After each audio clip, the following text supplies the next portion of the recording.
আপনারা দেখছেন আমার বাংলা ২৪ চ্যানেল। সাবস্ক্রাইব লাইক করে সাথে থাকবেন। বাংলাদেশ রাজনীতিতে এক অনন্য ব্যক্তিত্ব, কেন সর্বজন শ্রদ্ধে সার্জিস আলম।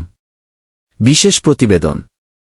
বাংলাদেশের রাজনীতিতে যখন মেরুকরণ, কাদা ছোড়াছুড়ি আর পারস্পরিক অবিশ্বাস এক চিরচেনা রূপ নিয়েছে, ঠিক সেই সময় রাজনৈতিক অঙ্গনে এক ব্যতিক্রমী ও উজ্জ্বল নাম হিসেবে আবির্ভূত হয়েছেন সার্জিস আলম।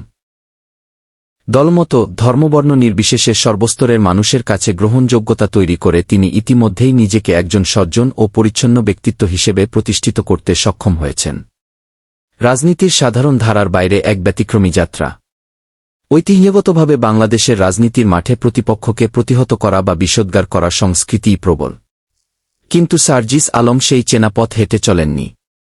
তার বক্তব্য, চিন্তাভাবনা এবং কর্মপদ্ধতিতে সবসময় প্রতিফলিত হয় শালীনতা, রাজনৈতিক শিষ্টাচার এবং যুক্তিনির্ভরতা।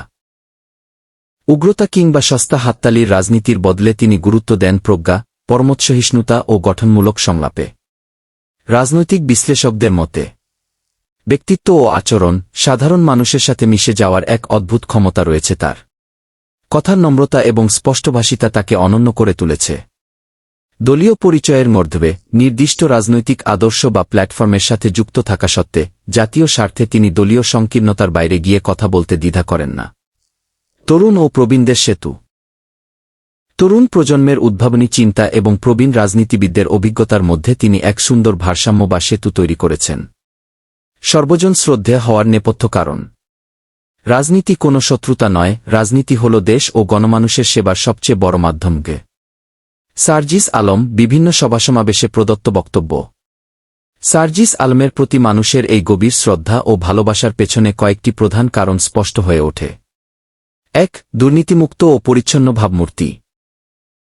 ক্ষমতাকেন্দ্রিক রাজনীতির মাঠে ব্যক্তিগত স্বার্থসিদ্ধি বা দুর্নীতির যে অভিযোগ প্রায়শই ওঠে, সার্জিস আলমের ক্ষেত্রে তা একেবারেই অনুপস্থিত। তার সাধারণ জীবনযাপন ও স্বচ্ছতা তাকে সাধারণ মানুষের আরও কাছে টেনে নিয়েছে। ২. শান্তিপূর্ণ ও যুক্তিভিত্তিক অবস্থান। যেকোনো সংকট বা উত্তপ্ত রাজনৈতিক পরিস্থিতিতেও তিনি মাথা ঠান্ডা রেখে যুক্তি ও আইনের মাধ্যমে সমস্যা সমাধানের পক্ষে মত দেন।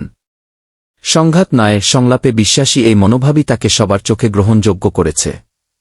৩. জনগণের মৌলিক দাবির পক্ষে কণ্ঠস্বর। রাজনীতির জটিল হিসাব নিকাশের চেয়ে জনগণের নিত্যদিনের সমস্যা, অধিকার ও ন্যায়বিচার প্রতিষ্ঠাকে তিনি প্রাধান্য দেন সর্বাগ্রে। ভবিষ্যৎ রাজনীতির নতুন আশা। বর্তমান সময়ে দাঁড়িয়ে বাংলাদেশের সাধারণ মানুষ যখন একজন সৎ, শিক্ষিত এবং উদার রাজনৈতিক নেতৃত্ব প্রত্যক্ষ করতে চায়, তখন সার্জিস আলমের আবির্ভাব তাদের মনে নতুন আশার সঞ্চার করে। দেশের প্রবীণ রাজনৈতিক নেতারা যেমন তার প্রতি স্নেহ ও শ্রদ্ধা প্রদর্শন করেন, তেমনি নতুন প্রজন্ম তাকে দেখছে এক অনুকরণীয় রোল মডেল হিসেবে। দলীয় ভেদাভেদ ভুলে কিভাবে দেশকে ভালোবাসতে হয় এবং সাধারণ মানুষের আস্থা অর্জন করতে হয়, তার এক উজ্জ্বল দৃষ্টান্ত তৈরি করে চলেছেন সার্জিস আলম। রাজনীতিতে সহনশীলতা ও ইতিবাচক পরিবর্তনের এই ধারাক্রম বজায় থাকলে ভবিষ্যতে বাংলাদেশের রাজপথ ও সংসদ তার মতো পরিচ্ছন্ন নেতার হাত ধরে আরও প্রজ্ঞাবান ও সমৃদ্ধ হবে, এমনটাই প্রত্যাশা দেশের সর্বস্তরের জনগণের।